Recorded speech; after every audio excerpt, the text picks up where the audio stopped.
사람들은 누구나 두려움을 가지고 살아가죠. 건강의 문제나 또 삶의 불안, 또 미래의 염려. 그래서 결국은 그런 모든 것들이 죽음에 대한 두려움에서 나오는 것이 아닐까 싶습니다. 세상은 그래서 죽음을 끝이라고 말하죠. 눈에 보이는 현실만을 이야기합니다. 그러나 오늘 예수님은 우리에게 전혀 다른 말씀을 하십니다. 본문에도 말씀 32절에 나와 있지만 하나님은 죽은 자의 하나님이 아니라 산 자의 하나님이다 라고 말씀하고 계십니다. 그래서 이 말씀은 단순히 죽음 이후에도 영원히 존재한다라는 그런 정도의 이야기가 아니라 너희는 지금 나에 대해서 어떤 하나님, 그 하나님을 믿고 따르지만 너희는 지금 어떤 하나님을 믿고 있느냐라는 믿음의 질문이 되겠습니다. 우리 하나님은 과거에만, 우리 어떤 인류의 역사의 과거에만 그렇게 역사하셨던 하나님이 아니라 또 여러분이나 저와의 어떤 신앙의 삶의 과거에만 역사했던 하나님이 아니라 오늘 이 자리에 지금 이 순간에도 살아계셔서 죽음을 넘어 영원까지 우리를 붙드시는 하나님이심을 우리는 고백하게 될 것입니다. 오늘 이 말씀을 통해서 산자의 하나님을 믿는 믿음이 무엇인지, 산자의 하나님을 믿는 그 믿음이 무엇인지 함께 은혜 나누고자 합니다. 첫째 믿음은, 이 믿음은 죽음을 넘어서 하나님을 바라보게 합니다. 예수님 당시 오늘 본문의 배경에 나오는 등장인물인 사두개인들이 부활을 믿지 않았습니다. 그래서 잠시 사두개인에 대해서 핵심 특징을 말씀을 드리면요, 이들은 부활을 믿지 않았고 또 그러니까 천사나 어떤 영들의 세계 이런 존재를 부인했습니다. 그리고 이들은 또 구약 성경에서 모세오경, 그러니까 창세기, 출애굽기, 레위기, 민수기, 신명기, 이 모세오경만을 하나님의 말씀으로 인정하고 그 외의 예언서나 선문서나 이 모든 것들은 부인한 그런 독특한 특징을 가진 사람들이죠. 그리고 이들은 종교적, 정치적 기득권층입니다. 제사장 가문이었거든요. 출신인들이었기 때문에 이들이 집중하고 살았던 건 뭐냐면 성전세. 이들이 주로 직업이 뭐냐면 성전 관리, 성전에서 늘 살았던 사람들이 사두개인들인데, 그래서 이들이 중요하게 여겼던 게 자기 배를 채우는 그 성전세를 받아서 또 자기들의 그 위치가 중요하고 정치적으로나 또 이렇게 정치적으로나 종교적으로 그런 기득권층이었기 때문에, 그래서 당시에 로마 정부하고 협력해서 손을 잡고 그들의 유익을 위해서, 왜냐하면 결국은 그들을 돕는 것이 자기네들의 그 위치가 부유한 위치를, 권력을, 권세를, 명예를 부여잡고 했던 사람이죠. 그래서 현재의 삶만 중요하게 여겼던 사두개인들입니다. 그리고 또한 이 기득권 자리를 유지하기 위해서, 지키기 위해서는 그래서 로마 정부하고 협력할 수밖에 없었던 거죠. 이들은 현실주의자였습니다. 눈에 보이는 것이 전부라고 여겼고, 그래서 죽음 이후의 생명도 믿지 않았습니다. 그래서 오늘 본문에도 누가 이렇게 시집가면 이렇게 결혼을 했는데 이 사람이 죽었다, 그런데 이렇게 했을 때 나중에 만약에 부활이 믿지도 않았지만 예수님을 이렇게 논쟁거리로 불러들어서 예수님이 시험에 들게끔 만들려고 하는 어떤 의도성을 갖고 있었던 거죠. 그런 질문을 한 것입니다. 그런데 예수님께서 출애굽기 3장 우리 6절을 한번 읽어볼까요? 출애굽기 3장 6절을 읽어보실게요. 시작. 또 이르시되 나는 내 조상의 하나님이니 아브라함의 하나님, 이삭의 하나님,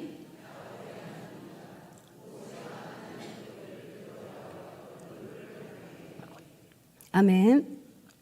나는 아브라함의 하나님, 이삭의 하나님, 야곱의 하나님이다 라고 말씀하십니다. 여기서 중요한 것은 하나님께서 나는 과거에 그들의 하나님이었다가 아니라 거기에만 말씀하지 않으시고 나는 지금도 그들의 하나님이다 라고 말씀하셨습니다. 아브라함은 이미 죽었죠. 이삭도 죽었고 야곱도 그 생명이 다해서 죽었습니다. 그러나 그들이 왜 하나님이 죽은 그들에게 향해서 아브라함 죽었어, 이삭 죽었어, 그때 당시 그들이 살았을 때는 내가 그들의 하나님이야, 근데 그들이 죽었다라고 말하지 않고 아브라함의 하나님, 나는 아브라함의 하나님, 이삭의 하나님, 또 야곱의 하나님이다 라고 말하는 것은 육신은 죽었지만 그들이 살아서 하나님과의 그 관계에서 너희들 눈에는 죽은 자들처럼 보이나 하나님 안에서는 그 관계가 끊이지 않고 그들이 내 안에서는 살아있다라는 것을 말씀해 주고 계신 것입니다. 왜입니까? 하나님의 언약은, 하나님의 약속은 죽음으로 끝나지 않기 때문입니다. 세상 관계는 우리가 세상 여러 관계를, 인간관계를 맺고 살아가지만 그 관계는 죽음으로 끝나지요.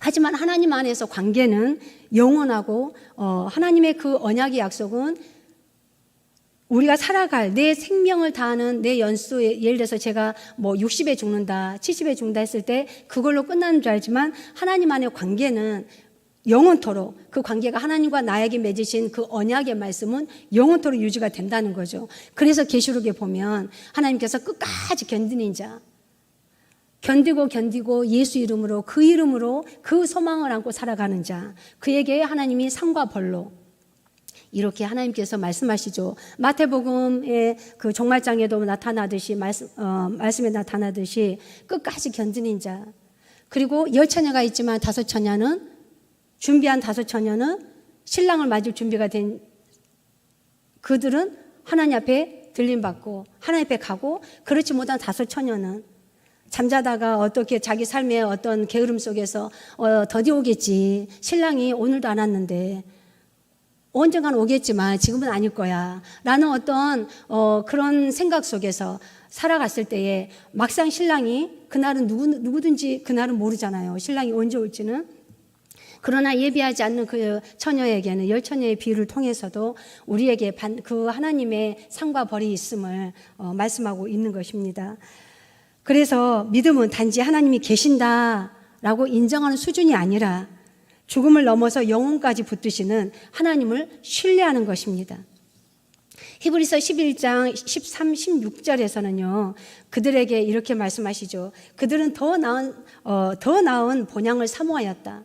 그들에 대해서 이야기하면서 히브리서 11장은 믿음장이라고도 하지만 믿음의 사람들이 열거를 하면서 그들이 어떻게 하나님 앞에서 그 믿음을 지켰는지, 그들이 왜 그렇게 믿음을 지키며 살아갈 수밖에 없었는지, 그리고 그들의 믿음은 어떤 거냐면 더 나은 본향을, 이 땅의 것이 아니라 이 땅에서의 어떤 즐거움을 바라보고 사는 것이 아니라 더 나은 본향이 있음을 확신하고, 그 본향에 하나님이 계시고 내가 하나님을 만날 그 하나님은 살아계시고 그 하나님과의 약속의 언약이 당대에서만 유지되는 게 아니라 내가 죽어 그 하나님을 배울 때까지도 그 언약이 유지됨을 사모했다는 거죠. 그래서 그 본향, 하나님의 나라를 사모하면서 견디고 믿음으로 살아갔던 것을 11장에서 우리는 보게 됩니다.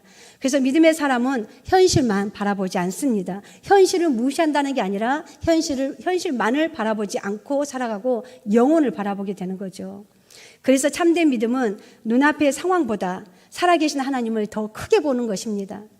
두 번째 변화산의 사건은 우리가 마태복음 17장에 보면 변화산 사건이 나와요. 함께 봉독하지 못하지만 다 아시니까요. 변화산 사건은 믿음의 눈을 열어주신 사건입니다. 예수님께서 한 번은 변화산에서 놀라운 장면을, 베드로, 야고보, 요한을 세 제자를 데리고 높은 산에 올라가요. 근데 그 높은 산이 어떤 산인지는 몰라요. 그냥 성경에 높은 산이라고만 기록되었지. 그러나 현대 학자들은 그 산이 헤르몬 산이다라고 이렇게 이게 보더라고, 추정을 하더라고요. 그런데 그 높은 산에 한 번은 베드로, 야고보 또 요한을 데리고 올라가셔서 예수님의 그 얼굴이 해같이 빛나는 그 광경을 그들에게 보여주십니다. 그런데 놀라운 것은 이미 오래전에 세상을 떠났던 이 모세와 엘리야가 그 예수님과 함께 있는 장면이에요, 여러분. 한번 떠올려 보시겠어요? 장면 한번 이미지를 그려보시겠어요? 예수님이야, 저는 이제 그 예수님을 막 믿기 시작했을 때 이 대목이 이해가 안 됐어요. 어떻게 죽은 자가 물론 예수님이 능력이 있으셔가지고 예수님이 신이시니까 뭐 모세도 부를 수도 있고 엘리야도 부를 수 있겠지라고 하면은 뭐 이해가 되지만 이해가 안 됐습니다. 모세는 그가 살았을 때가 기원전, 보세요. 모세는 기원전 13, 15세기 기원전. 그러니까 3,000 몇백 년 전이에요. 지금으로부터. 그리고 또 엘리야는 기원전 9세기 사람이에요. 갭이 480, 500년 정도 차이가 나거든요. 그런데 모세가 먼저 죽고 나중에 엘리야가 태어나서 엘리야가 살다가 죽었어요. 그런데 예수님은, 우리 예수님은 하나님이시니까 예수님이 구약 시대에도 계셨고 옛 시대에도 있었고 지금 새 시대에도 계시는 거예요. 신약 시대에도 계셨잖아요. 그런데 머물어야 이 신약 시대에 오셔서 우리에게 보여주셨는데 예수님이 구약에는 없었다고 생각하시면 안 됩니다. 구약에도 우리 예수님은 성부 하나님 또 우리 성령 하나님 성자 예수님께서 함께 하셨죠. 그런데 구약에서는 성부 하나님께서 많은 음성으로 이렇게 나타나셨지만, 그리고 신약에서는 그 하나님이 몸을 입으시고 말씀이 육신이 되사 이 땅에 오셨잖아요. 그분이 예수님 하나님이시지 않습니까? 그런데 그 장면이 이 장면이 제가 너무 이해하기가 힘들었어요. 유괴 생각으로는 어떻게 그 사람들이 여기에 나타날 수 있을까, 이 변화산에서. 그리고 그런데 또 그들이 또 이 세 사람이 무엇을 원했냐면, 이제 앞으로 예루살렘에 들어가서 십자가 질 그 사건을 얘기 나눈 중이었거든요. 그래서 모세하고 엘리야가 예수님, 걱정 마십시오. 이렇게 힘을 주실 겁니다. 하나님께서 이런 말 했을지, 아니면 그래, 기도해 주십시오. 했을지 모르겠지만, 아무튼 변화산 사건에서는 모세와 엘리야가 나타나서 예수님의 얼굴이 해같이 빛났고 그 광경을 베드로, 요한, 야곱에게 보여주셨다는 겁니다.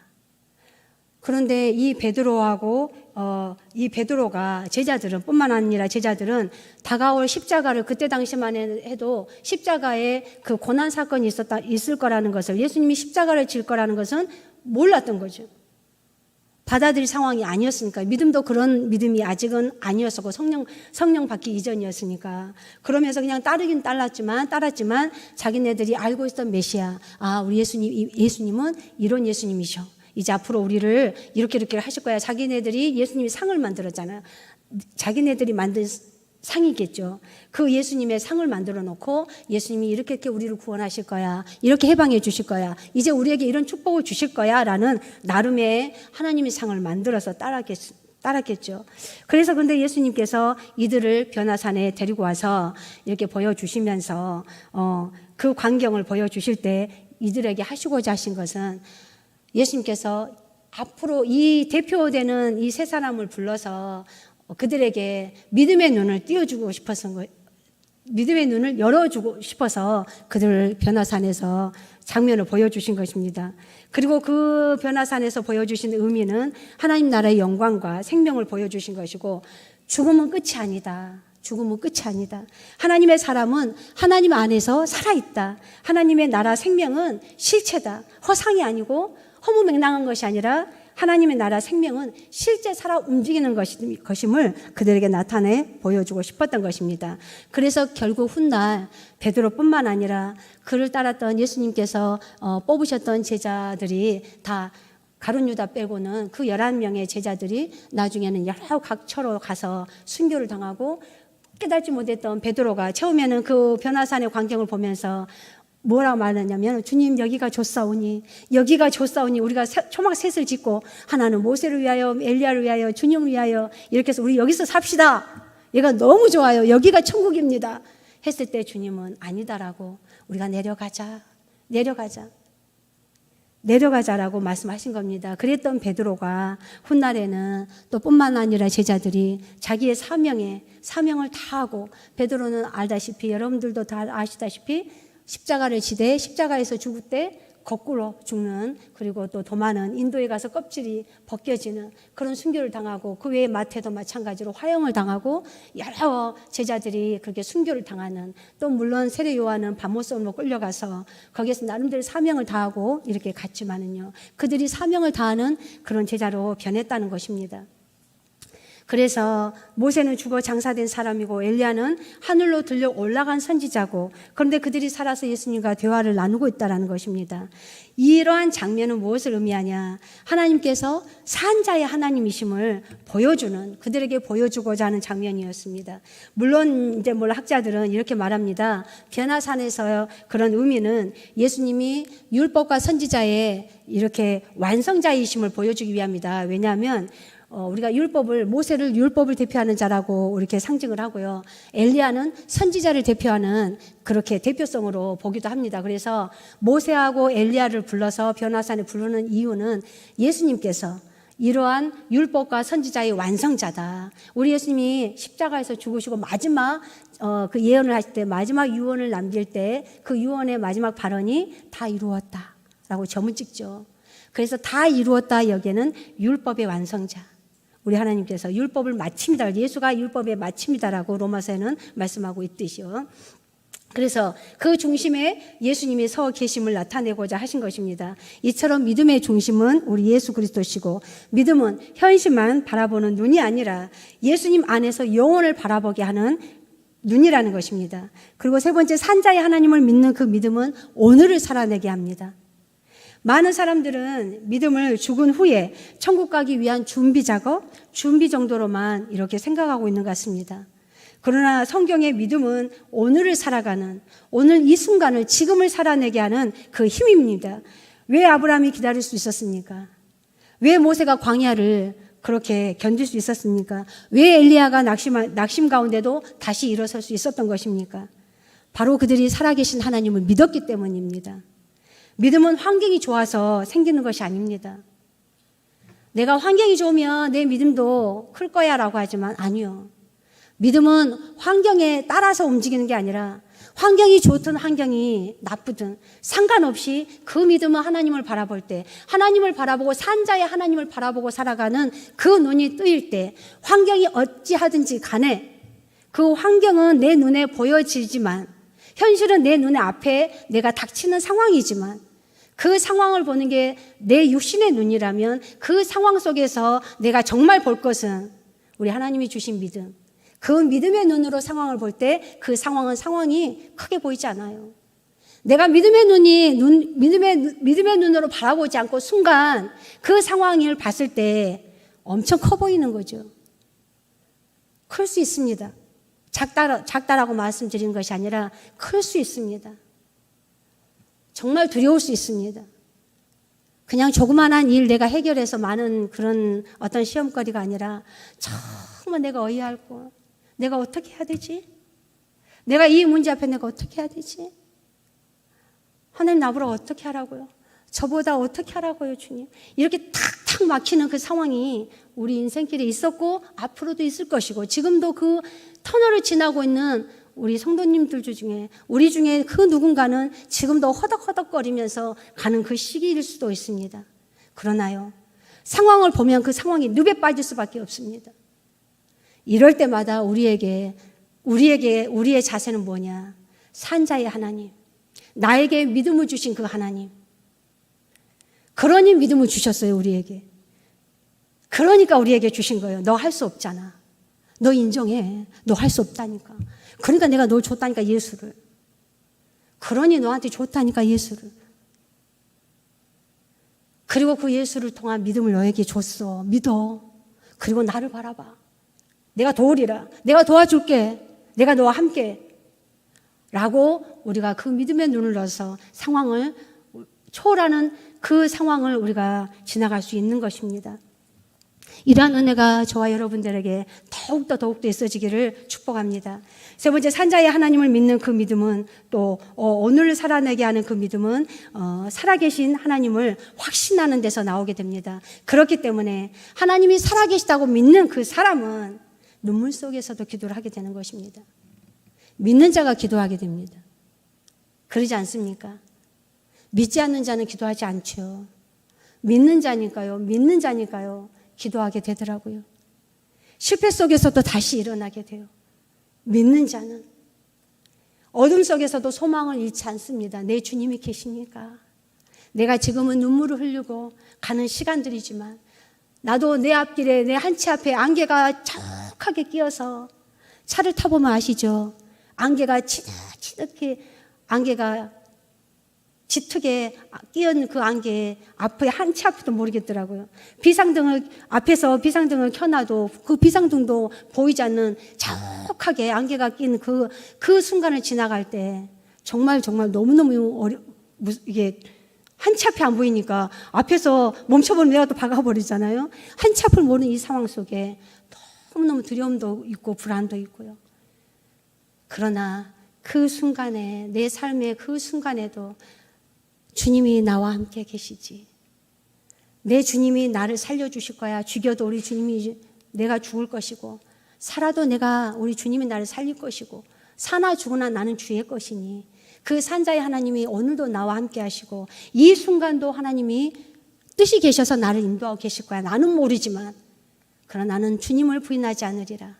내 하나님 오늘도 믿음으로 나아가리라 라는 산믿음으로 이렇게 가게 되는 것입니다. 예수님은 단지 부활이 있다고만 말씀하신 분이 아니라 직접 죽음을 이기셨습니다. 십자가에 달려 죽으셨지만 사흘 만에 부활하셨습니다. 그리고 예수님은 이렇게 말씀하십니다. 요한복음 11장 25, 26절 우리 함께 읽어보겠습니다. 시작. 예수께서 이르시되 나는 부활이요 생명이니 나를 믿는 자는 죽어도 살겠고 무릇 살아서 나를 믿는 자는 영원히 죽지 아니하리니 이것을 네가 믿느냐? 믿습니까? 성도의 믿음은 막연한 희망이 아닙니다. 부활하신 예수님 위에 세워진 믿음입니다. 예화를 하나 들고 말씀을 마치려고 합니다. 대체 하나님께서 하나님께서 세상 만물을 다 창조하시고 난 다음에 안식을 하셨습니다. 예화입니다. 예화, 실화가 아니고 예화. 어느 날 머리 나쁜 당나귀가 하나님 앞에 찾아와서 이렇게 말해요. 잊어버려서 자기 이름을요. 당나귀라는 이름을 잊어버렸어요. 그래서 하나님께 이제 하나님 제 이름을 잊어버렸어요. 제 이름이 뭐지요? 라고 물었습니다. 그래서 이번도 처음이 아니었기에 답답한 우리 하나님께서 당나귀의 귀를 이렇게 두 귀를 조금 더 이렇게 늘려주셔가지고 당나귀에게 하신 말씀이 다음에는 네 이름을 잊어버렸을 때 꼭 기억해. 귀를. 그러니까 귀가 이렇게 길다. 그러니 네 이름이 당나귀 이렇게 생각을 해야 돼. 이렇게 했어요. 그 다음에 조금 있자니 또 이번에는 오소리하고 토끼가 나타났어요. 그러면서 막 하나님 앞에 탄원을 하는 거예요. 하나님, 침을 가진 저 벌이 자꾸 막 우리를 막 쏘아대니까 미치겠어요. 너무 아파요. 어떻게 해결해 주세요. 했어요. 견딜 수가 없어요. 아, 그래? 그러면 벌의 침을 일회용으로 한다. 그래, 침을 쏘게 되면, 그래서 벌이 침을 딱 한 방에 딱 쏘게 되잖아. 그럼 벌은 죽어. 그렇게 만들게 해가지고. 그러니 벌이 자기가 침을 쏠 때는 그 목숨을 내둘 만큼 그렇게 가치가 있느냐 없느냐 판단하고 그렇게 침을 쏘도록 해줄게. 그러면 되겠지? 라고 했어요. 그래서 오소리하고 토끼가 갔습니다. 이번에는 양이 나타났어요. 그래서 하나님, 다른 짐승들이요 못 살게 굴어서 제가 막 너무 괴로워요. 저 좀 도와주세요. 그러니까 하나님께서 잠시 생각하다가 그래, 내가 너를 너무 순진하게 만들었어, 양아. 그러면 너의 이빨에 이렇게 발톱이나 날카롭게 해줄까? 그랬더니 양이 하는 말이 아니요. 그러면 제가 다른 동물들을 핥히게 되잖아요. 또 이렇게 이렇게 이빨로 딱 물어뜯었을 때 저 동물이 아프잖아요. 그건 싫어요. 이렇게 그러다 보면은 제가 저 동물들에게 피해를 주잖아요. 아, 그렇게 안 돼요. 그랬더니 그래, 그러면 뱀처럼 너에게 독을 줄까? 그러면 너 괴롭힌 누가 있으면 딱 독을 하면 되잖아. 그러니까 이게 양이 하는 말이 아니요. 그러면 또 제가 남에게 또 내가 그 생명을 죽이게 되잖아요. 독을 퍼뜨려서. 그렇게 살고 싶지 않아요. 차라리 그냥 이렇게 살아래요. 차라리 이렇게 남을 죽이느니 내가 피해를 보면서 사는 게 더 낫겠어요. 한 거예요. 그러면서 저 이대로 살도록 하나님 그냥 놔두세요 하고 털레 가니까 하나님께서 그 순진한 양을 보면서 이렇게 말씀하셨습니다. 딱 보시더니 착한 양아, 너는 힘이 없어도 땅에서 평안히 살게 될 것이다. 참 너가 너무너무 마음이 착하구나. 남들은 이렇게 금방 찾아왔던 누구누구는 자기가 당하는 것이 해를 당하니까 너무 괴로워서 이거 해결해 주세요. 저거 해결해 주세요. 나에게도 이 능력 주세요. 저 능력 주세요. 라고 구했지만 너는 남한테 손에 끼치는 것이 싫어서 오히려 네가 손해 보는 게 낫다 여기고 네가 피해 보는 게 낫다 여겨서 내가 창조한 내가 너를 그렇게 순진하게 만들었더니 내 창조 목적대로 그렇게 살기를 바라는구나 하시면서 착한 양아 너는 힘이 없어도 땅에서 평안하게 살게 될 것이고 네 이름은 어진 이들의 상징이 될 것이다. 또한 어떤 동물보다 번성하게 될 것이다 라고 축복해 줬대요. 이것은 무엇을 말하냐? 양은 하나님께 힘을 달라고 하지 않았습니다. 독수리처럼 날카로운 발톱도 뱀처럼 독도 황소처럼 강한 힘도 원하지 않았습니다. 그런 힘을 가지면 다른 존재를 해치고 살게 될 수 있다는 것을 알았기 때문입니다. 이게 우리들의 하나님을 믿는 그리스도인들의 어떤 자기 희생 아닐까요? 우리가 십자가 길을 따르는 그리스도인이라고 하면서도 요즘에 세상은 자기 주장이 많죠. 주장을 하지 말라는 건 아닙니다. 그러나 우리가 예수를 따른 근본, 그 본질을 한번 생각해 볼까요? 십자가에서는 무엇라 말하냐? 자기 주장을 말씀하지 않습니다. 절대 주장하지 말라는 거 아닙니다. 그러나 십자가의 정신은 자기 희생이요. 자기 걸로 희생하는 겁니다. 자기 걸로 헌신하는 것입니다.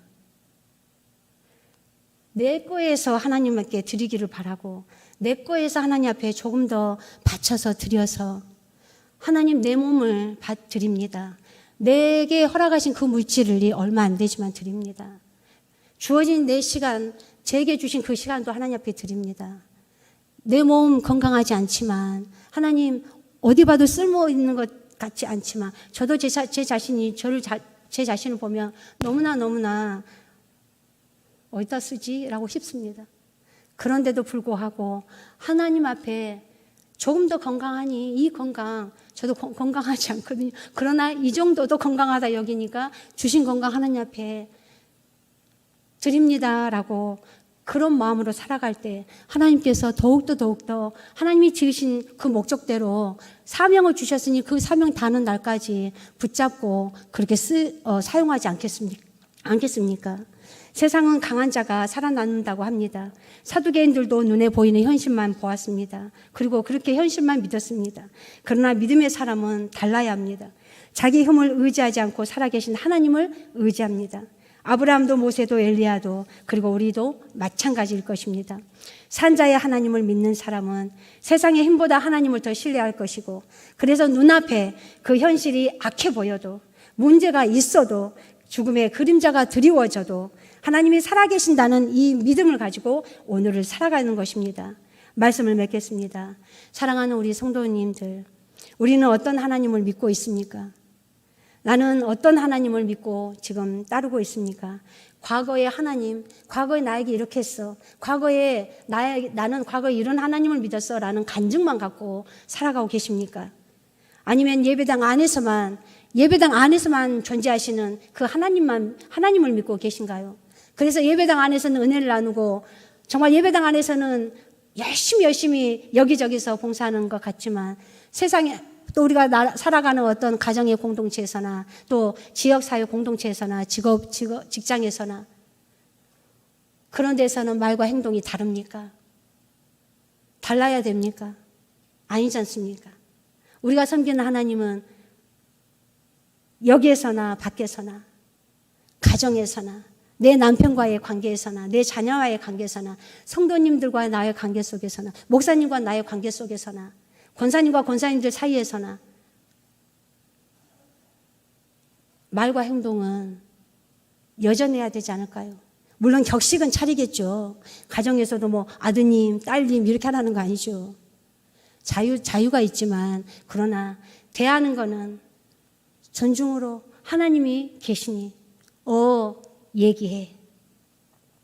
그 자세로 우리가 하나님 앞에서 산자의 하나님을 믿는 그 믿음의 산 믿음으로써 그렇게 우리가 그런 자세로 살아가야 될 줄 믿습니다. 오늘도 살아계셔서 우리 삶 가운데 역사하시고 죽음을 넘어 영원한 생명을 인도하시는 산자의 하나님을 믿고 따르기를 바라시는 저와 여러분, 변화산에서 제자들에게 영광을 보여주셨던 예수님께서는 오늘 우리에게도 믿음의 눈을 열어주시기를 원합니다. 현실보다 하나님을 크게 보십시오. 죽음보다 생명을 크게 보십시오. 문제보다 살아계신 주님을, 우리 예수 그리스도를 크게 보십시오. 그리고 산자의 하나님을 믿는 그 믿음으로 오늘도 담대하게 살아가는 저와 여러분 되시기를 주 예수 그리스도 이름으로 축복합니다. 기도하시겠습니다.